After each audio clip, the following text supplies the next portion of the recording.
ধামসা আলু দিয়ে mutton curry বানানোর জন্য প্রথমেই লাগছে মটন, তারপর লাগছে পেঁয়াজ কুচি, আদা রসুন আর শুকনো লঙ্কা, দারচিনি, তেজপাতা, গোটা আলু, গোটা জিরে, হলুদ গুঁড়ো, লঙ্কা গুঁড়ো, নুন, জিরে গুঁড়ো আর শাহি গরম মশলা।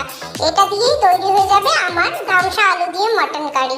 তো রেসিপিটা এবারেই দেখে। প্রথমে আমি এই আদা রসুনের কুচি শুকনো লঙ্কা দিয়ে পেস্ট করে নেব। পেস্টটা বানিয়ে নিই, তারপরে দেখাচ্ছি। আদা রসুন আর শুকনো লঙ্কার পেস্টটা আমি বানিয়ে নিয়েছি। এবারে রেসিপিটা প্রথমে আমি কুকারে তেল দিয়ে দিলাম। দেখো তেলটা এবার গরম হয়ে গেছে। এবারে আমি প্রথমে ওই গোটা দারচিনি আর তেজপাতাটা দিয়ে দেবো।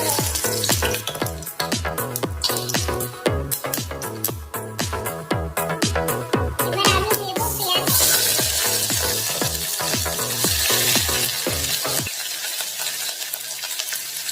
পেঁয়াজ কুচি কিন্তু আমি সবটা দেবো না, যতটা পেঁয়াজ কুচি নিয়েছি ওর মধ্যে অর্ধেকটা দেবো পেঁয়াজ কুচি আর অর্ধেকটা পরে দেওয়ার জন্য রেখে দেবো। এবারে পেঁয়াজটা আমি ফ্রাই করে নেব।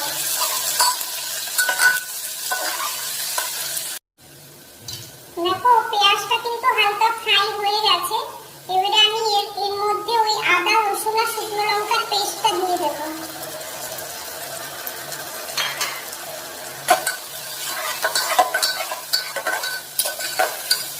দিয়ে একটুক্ষণ কষিয়ে নেব। দেখো আদা রসুনটা দিয়ে আমি 2-3 মিনিট কষিয়ে নিয়েছি। এবার আমি মটনটা দিয়ে দেব।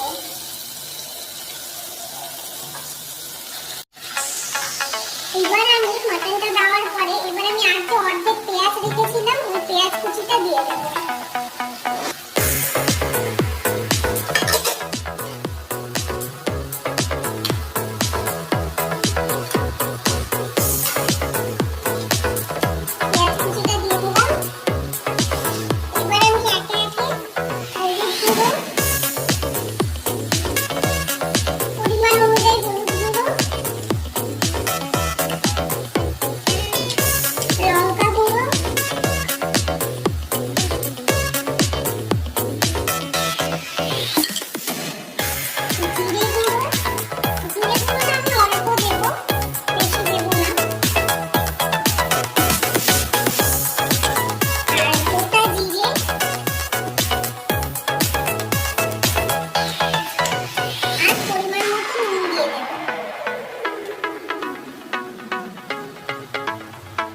এবার সব মশলাগুলো অ্যাড করার পরে এটাকে খুব ভালোভাবে কষাতে হবে, খুব ভালোভাবে মিলিয়ে নিতে হবে। তারপরে তেল ছাড়া পর্যন্ত কষাতে হবে।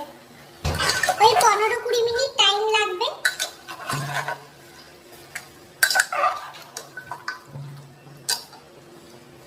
আমি কিন্তু কষানোর সময় এই কুকারের মুখটা এইভাবে ঢাকা দিয়ে দিয়ে কষাবো। ঢাকা দিয়ে 2-4 মিনিট পরে খুলে আবার একটু নেড়ে চেড়ে আবার ঢাকা দিয়ে দেবো। এইভাবেই আমি 20 মিনিট মতো কষিয়ে নেব, যতক্ষণ তেল না ছাড়ছে। দেখো এইভাবে ঢাকা খুলে 2-3 মিনিট অন্তর আমি ভালোভাবে কষিয়ে নেব, নাড়াচাড়া করে নেব, কারণ না হলে বসে যাবে। দেখো আমি ভালোভাবে নেড়ে চেড়ে নিলাম। এবারে আবার ঢাকা দিয়ে রেখে দেবো।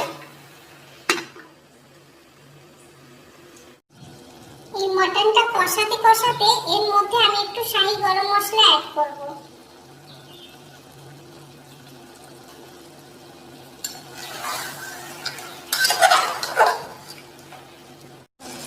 দেখো কষানো প্রায় হয়ে এসছে, আর 5 মিনিট মতো কষাবো। তার আগে আমি এই গোটা আলুগুলো দিয়ে দেবো ওর মধ্যে।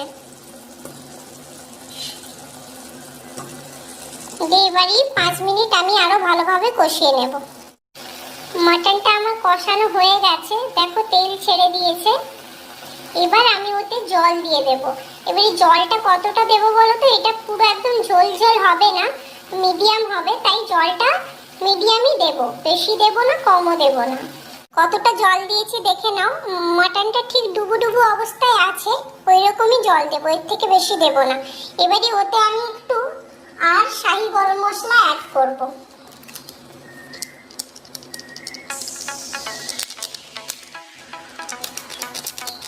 শাহি গরম মশলা অ্যাড করে দিলাম আর একটু। এবারে ভালোভাবে মিলিয়ে নেব আর কুকারের সিটি লাগিয়ে দেব। ওই 8টা মতো সিটি লাগবে, দিলেই আমার মাটন পুরো রেডি। আর ওর এয়ারটা বেরোনো পর্যন্ত আমাদেরকে ওয়েট করতে হবে, দিলে একদম মাটন রেডি। তো মাটন হয়ে যাক, তারপরে আবার তোমাদেরকে দেখাচ্ছি।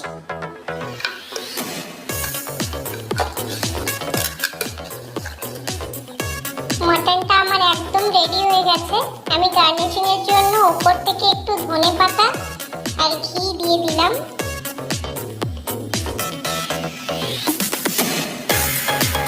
মাটনটা একদম রেডি। আশা করি রেসিপিটা তোমাদের ভালো লেগেছে। যদি ভালো লাগে প্লিজ একটা লাইক, শেয়ার, কমেন্ট আর সাবস্ক্রাইব করে দিও। তো আবার একটা অন্য রেসিপি নিয়ে তোমাদের সাথে দেখা হবে। ততক্ষণের জন্য